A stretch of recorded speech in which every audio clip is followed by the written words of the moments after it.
Dobrodošli nazaj v našo družbo. Čas je že za prvo gostjo in seveda, ker je sreda, ob sredah najprej začnemo s sodelovanjem z založbo Kiara. Prejšnji teden sem že predstavila tole čudovito knjigo Mali in veliki čudeži o verjetnosti neverjetnega in o dehtenju nenavadnih izkušenj od Nine Kajzer. Danes pa imam to čast, da je Nina Kajzer tukaj v studiu, da bo lahko iz prve roke malce več povedala. Tako da dobrodošli pri nas v studiu. Upam, da se prijetno počutite. Hvala lepa za povabilo. Ja, prav simpatičen studio je tole. No, nas veseli. Mali in veliki čudeži. Prejšnji teden smo predstavili tole knjigo, ampak mene pa zanima za začetek, kaj za vas sploh je čudež? Čudež, jaz bi rekla, da so to nepričakovane stvari, pojavi, dogodki, ki nam nekako polepšajo življenje, ki nam malo pomagajo, da stvari lepše stečejo in ki si jih ne znamo na nek razumski, racionalen, običajen način z dosedanjimi dognanji fizike recimo ali pa znanosti enostavno razložiti. Ki imajo ta nek element skrivnostnosti. Tako, mogoče. recimo. In kateri je bil morda največji čudež, ne pišete o malih in velikih čudežih, kateri je bil največji čudež, ki se vam je zgodil? Ali pa, če nimate največjega, kateri je bil zadnji? Zadnji, ja, teh je kar veliko, to so taki drobni čudeži, pa bi vseeno mogoče vam povedala o svojem največjem čudežu. Dajte v največjem. Ja, jaz bom rekla, kar ne samo moj, ampak največji čudež je prav gotovo to, da sva v družino dobila sina, ki ga najprej nisva mogla dobiti, ampak glede na to, kako sva se midva pogovarjala, kako ga pričakujeva, kako sva ga z radostjo pričakovala, čeprav nisva imela prav nobenih, bom rekla, tehtnih povodov, da bi to si drzala. Namreč moram povedati, da najin sin je posvojen in takrat, ko sva si midva želela posvojiti otroka, na srečo, bom rekla, primerov otrok, ki bi rabili namestitev v drugo družino, ni bilo veliko, ne. To se zgodi poredko. In midva sva si samo želela, da morda lahko nudiva topel dom, prijetno okolje za otročka, ki bi to potreboval, a ne. In spomnim se, da sva se ravno za najino obletnico poroke, ki jo imava junija, sva se pogovarjala in sva se hecala, kaj bi si midva želela, in sva rekla, tako prav za hec, sva rekla, pa midva bi pa imela enega majhnega, uspešnega podjetnika, ne. Ker tako sva se že malo hecala. In dejansko natančno čez čas nosečnosti, čez 9 mesecev in 10 dni, sva dobila klic, da imajo za naju otročka. Wow. Dejansko je bil takrat spočet, ampak tako, z namero. Tako, takrat je bil spočet z namero in spomnim se tudi, da sva dan prej sva šla na sprehod na jaso v bližini doma. Bil je precej topel, lep dan, uživala sva v jasi, v ptičjem petju. Sedela sva tiho, zbrano, midva sva se pripravila, midva sva se čisto pripravila in vse naredila tako, vse, kar je treba narediti zakonsko, kar je treba nekih, bom rekla, aktivnosti, brez akcije seveda ni nič v želeni smeri, a ne. Kontaktirala sva naše centre za socialno delo in naslednji dan sva dobila klic. Bila sva pripravljena, tam sva na jasi sedela in rekla sem, a si ti predstavljaš, da lahko že jutri dobiva eno štručko? No, ker sem se najedla. Ja, in moj mož je rekel, ja, si. To je bilo vse, kar sva rekla. In evo, zdaj smo skupaj. In to je največji čudež vajin. Vsekakor lahko rečem, da je to največji čudež. Je pa tale knjiga polna vaših malih in velikih čudežev. Ni bil vajin otrok edina zadeva, ki ste jo takole z namero v resnici, lahko bi rekli, skreirali. V knjigi lahko beremo takšne primere, naprimer Mucka. Mucka ste tudi tako dobili, a mogoče lahko malce več o tem poveste. Ja, jaz sem velika ljubiteljica živali, ampak nekako je kupovanje živali ni v skladu z mojo, bom rekla, vero, religijo, ne. Takrat smo imeli prvega psa, že drugega in ves čas sem si želela, da bi imeli enega lepega mucka, tazga čisto krnega, ampak nekako sem rekla, kako bo ta muc prišel k nam, ker ga vendar nočem kupiti, a ne. Ampak sem skrbi takoj odgnala in sem si rekla, se bo že uredilo. In enkrat sva si celo kupila eno tako mini statuo, en kipec, enega črnega muca, ena replika ene znane umetnine.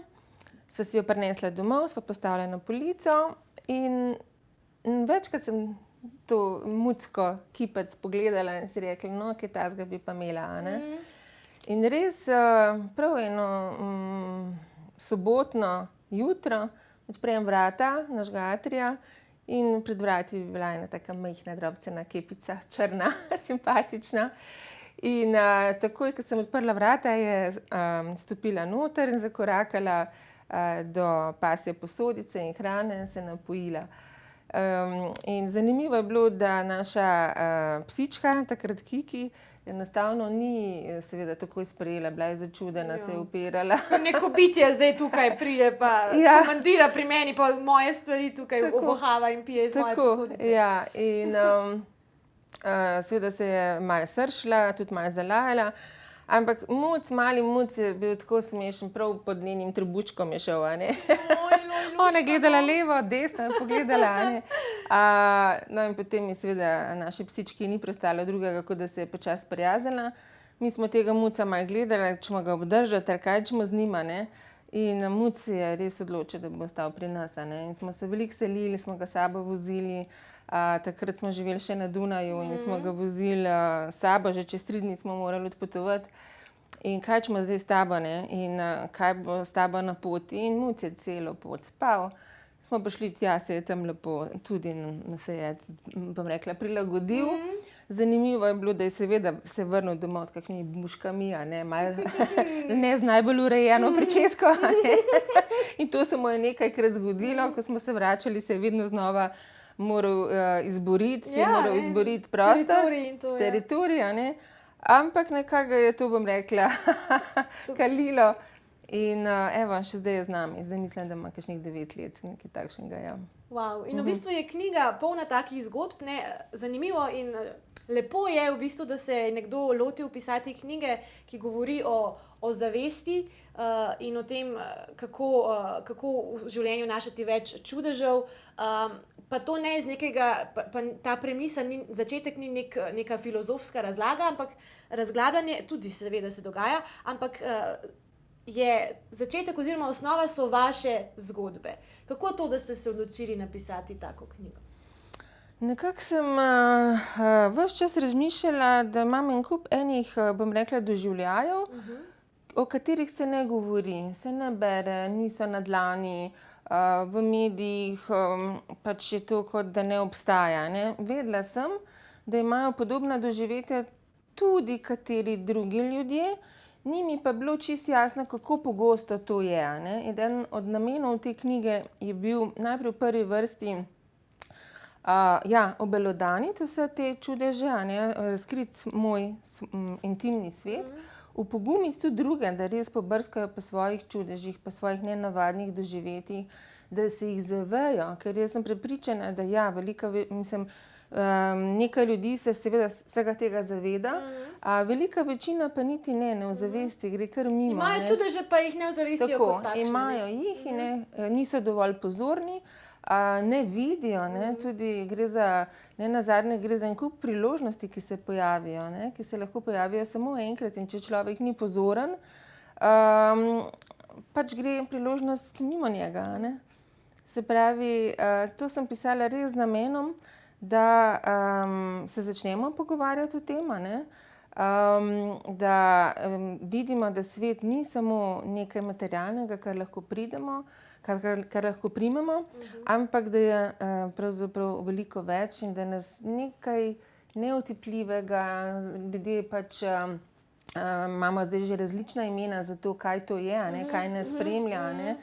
In vse je umestno, a ne, gre samo za različne besede od univerzuma, polja, akaše, božanstev, angelov, vse to, nekih vodnikov, vse to je umestno, a ne. Vemo, da nekaj obstaja, a ne. Nekateri vidimo, vemo, čutimo, slišimo bolj natančno, bolj izostreno, nekateri manj, ampak vsi pa nekako, ja, nekaj pa še je, ne, poleg Vsi vsega pa imamo tega, ne. nekaj stika, in v knjigi je tudi opisano, na kakšen način lahko dobimo več stika s tem, ne. Tako. Več o tem in o knjigi in o Nini pa bomo izvedeli še po oglasih, tako da se gledamo. Dobrodošli nazaj, o malih in velikih čudežih se pogovarjamo z avtorico knjige, Nino Kajzer, dobrodošli ponovno v naši družbi. V intervjuju vašem, ki ste ga imeli v Sensi, sem prebrala, da ste v bistvu s svojimi čudeži precej zasidrani v realnem svetu, a ne. Kaj v bistvu to pomeni? A je to kaj povezano s tem, da ste v bistvu tudi v tem našem realnem, materialnem svetu že marsikaj doživeli in bili tudi zelo uspešni? Živeli ste v tujini, v New Yorku, na Dunaju, podjetnica ste, delali ste tako v zasebnem kot v javnem sektorju. A je to povezano, ne? Hkrati pa potujete tudi za astralna potovanja, da oba sveta povezujete. Ja, vsekakor je to povezano. Zelo sem hvaležna urednici Tadeji Zupan in založbi Kiara, ki se je odločila izdati to knjigo. Jaz sem jim poslala eno poglavje in takoj sem dobila od njih zelo lep odgovor. In recimo prvi odgovor, nekako prvi feedback kogarkoli, ki sem mu dala za prebrati knjigo, je bila pač urednica, ki so ji poskusno poslali poglavje. In ona je odgovorila, če se nekdo iz materialnega sveta odloči in zastavi besedo za ta svet energij, potem angeli plešejo in z veseljem bom plesala z njimi, a ne. Lepo. Zelo mi je res to pogrelo srce. Ja, moj svet je seveda tak kot naš vseh, ne, se pravi, začela sem s podjetjem, z marketinško agencijo 10 let, bila sem zaposlena v javnem zavodu, bila sem zaposlena v naši multinacionalki, a ne, in vse to moram reči, da sem si želela z namenom pridobivanja izkušenj, da vidim, kako potekajo neki poslovni odnosi v različnih okoljih in ja, to me je zelo obogatilo in mi danes zelo pomaga razumeti stvari, kaj se dogaja in jih se mi zdi lahko tudi zaradi tega in seveda tudi zaradi mojih izkušenj bivanja na drugem kontinentu, v drugi državi, stika z ljudmi, ki so izven nekega našega vsakdanjega kroga. Vse te izkušnje mi seveda pomagajo, a ne. Tako da, ja, vsekakor je bil namen tudi te knjige nekako prispevati en delček k dvigu zavesti, a ne, ozaveščanju, kako živeti, da je naše življenje izpolnjeno, da smo radostni, da smo veseli, da smo zadovoljni, a ne. In v tem času se mi je zdelo to še posebej pomembno. V koronskem času, ne. Tako, in zato sem resnično malo pohitela, a ne. In recimo, kako dvigniti zavest? No, recimo s primerom. Tole je sadika paradižnika, avtohtonega. Ki ste jo vi prinesli, ja? Tako. Seme, avtohtono seme mi je dala gospa Vika iz Štajerske. Jaz sem namreč poskusila njen paradižnik, sočen, okusen, velik, valovsko srce, a ne, in zaprosila sem jo za nekaj semen.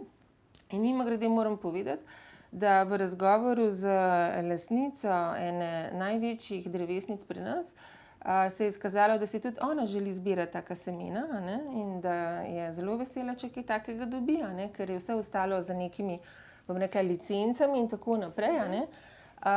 Jaz pa mislim, da je tudi to način, kako prispevati k ohranjanju vrst, a ne. Vsak lahko doda en kamenček v mozaiku, a ne. In ta odnos do rastlin, do vsega, kar nas obdaja, do hrane, do živali, do ljudi, a ne, vse to se da nekako, ja, ne bom rekla dvigati, ampak širiti zavest, a ne, kaj tvori zadovoljno življenje. A ne. In na začetku mogoče, ko smo na začetku poslovne poti, ko smo seveda primorani poskrbeti za materialno osnovo, a ne, in delamo, hodimo v službo, običajno imamo manj časa za razmišljanje o takih stvareh, a ne. Čez čas pa vidimo enostavno, da ali moramo ali pa si to lahko tudi morda zaradi več časa privoščimo, a ne. In to dobrodejno vpliva na odnose, bogati življenje in vidimo, da je lepota v dajanju, a ne. In vidimo, da z eno roko sprejemamo, z drugo dajemo. In zato sem prinesla tole sadiko v studio in jo predlagam za nagrado nekomu, a ne. Mislim, da bomo naredili neko nagradno igro. Ali pa zdaj sem se spomnila, da imamo v naši ekipi Galo, ki obožuje rožice in sadike, tako da mogoče pa bomo še razmislili. No, zelo bom vesela, da pride tale pa sadika paradižnika v roke, ki bodo poskrbele za roke nekoga in ki bo, bom rekla, vsak dan opazoval in ga bo srečevala s svojo rastjo in svojimi cvetovi in potem plodovi in seveda semeni in širjenjem potem tega, a ne. Ja. V bistvu vse to, o čemer ste zdaj govorili, a ne, pa seveda tudi širite oziroma s tem svojim centrom Dehtenje, ki ga imate. Že podnaslov je Verjetnosti neverjetnega in o dehtenju nenavadnih izkušenj, tako da očitno vam je ta beseda dehtenje blizu. Kaj vse se dogaja v centru Dehtenje in zakaj ravno dehtenje? Torej, dehtenje, dih je pravzaprav nerazdražljiv brat vonja, a ne. In ko mi vohamo, vdihnemo, a ne, in je to dvoje neločljivo. In zato je pravzaprav vonj velika informacija. To je esenca, je bistvo, je energija, a ne, je zelo subtilna. Mi jo v tem svetu potiskamo v stran, zelo smo vizualno orientirani, a ne. Moj čut, mimogrede, pa je, nos imam zelo dober, a ne, vedno sem ga imela. Tudi se mi je zgodilo, recimo, da lahko zavoham določeno bolezen, a ne. Mimogrede, za to človek ne dobi nobenih licenc, a ne, če lahko dobi. Se pa reče, da ima nos za stvar, ne. Tako, pa še več kot to, a ne. No, in nekako, to ime, center Dehtenje, prišlo je res zelo spontano, a ne. In v centru Dehtenje imamo skupni imenovalec delo z, bom rekla, nevidnimi, subtilnimi energijami in nudimo storitve in izvajamo in učimo razne tehnike in metode, a ne. Recimo sama izvajam Teslo metamorfozo. Tudi to je opisano v knjigi? Ja, zelo rada, to so zelo lepe ljubezenske frekvence. Potem pa imamo v centru izvajalce in izvajalke od karmične diagnostike do hipnoterapije, do tapkanja, do homeopatije, ki dela z cvetnimi esencami in tako naprej. Prirejamo različne delavnice, na primer že v koncu septembra imamo tečaj radiestezije z gospodom Jožetom Munihom. In se lotevamo različnih stvari, različnih delavnic. Pripravili bomo razstavo dišav. Med nami je tudi ljubiteljica dišav, se pravi dehtenje, dišave, to je zelo povezano, ki nam o vonju in vonjavah lahko pove res ogromno, ne. Tako da je zanimivo. Namen pa je izboljševati zdravje, počutje, prispevati k ozaveščanju, kaj človek lahko sam naredi. Namreč duhovnost in dobro zdravje hodita z roko v roki, a ne.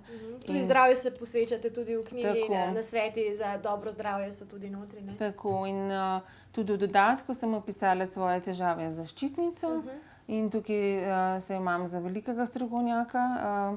In z veseljem se pogovorim s tistimi, ki čutijo potrebo po tem, da bi se pogovorili z nekom, ki je to premagal in to na naraven način.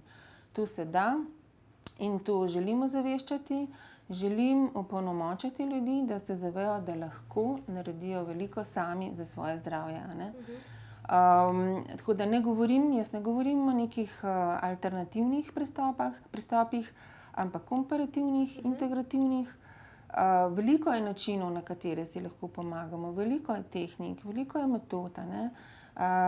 Za različne težave so na voljo različne tehnike, ampak že star slovenski rek pravi, za vsako težavo, ne. Hrušca raste. Bravo, tako, evo, ne. Skratka, se najti rešitev, treba jo poiskati, ne. In zelo sem zadovoljna, da zdaj, odkar delujemo, pride do obiska kakšne stranke, ki me želi videti in reče, aha, a vi ste si res pozdravila tole sama. Ja, 12 let je tega, res lahko rečem, da sem si pozdravila sama, ne. In že samo to, da nekoga vidiš, da se to da, ne, je lahko veliko, ne. Ob tem, da imam recimo, če kdo želi, imam pripravljen voden vprašalnik, protokol, ki vodi, ki osvetli različna področja življenja, osvetlimo situacijo, pogledamo, kaj funkcionira, kaj je dobro, kaj pa bi recimo bilo dobro spremeniti, Ker namreč bolezen je ravno neravnovesje, In bolezen nastopi takrat, kadar nastopi neko neravnovesje in treba ga je spet najti. In jaz pravim, tako kot pademo iz ravnovesja, tako se lahko seveda nazaj tudi vzpostavimo. Seveda je pa treba marsikaj spremeniti, In morda je prvi korak lahko tudi tale knjiga, oziroma da preberemo to knjigo. Hvala, Nina, za obisk v studiu, hvala tudi za tole čudovito sadiko. Bomo videli, v roke koga bo šla, vemo pa že, v roke koga gre tale knjiga Mali in veliki čudeži, namreč imeli smo nagradno igro na Facebooku z nagradnim vprašanjem. Pravilno je odgovorilo kar nekaj ljudi, kar nekaj odgovorov je bilo, ampak izžrebana je bila Sanela Kšela, ki je bila zanimivo tudi že naša gostja enkrat v oddaji. Tako da, Sanela, upam, da boš uživala v prebiranju tehle malih in velikih čudežev. Hvala vam za obisk v studiu. Hvala vam. Mi pa se bomo ponovno posvetili založbi Kiara naslednji teden, ko bomo gostili avtorico knjige Lili, to sem jaz, to je Ema Mlakar Debenec. Še zadnjič v tej sezoni sodelovanje z založbo Kiara. Gremo zdaj v oglase, po oglasih pa več o stripih. Se gledamo.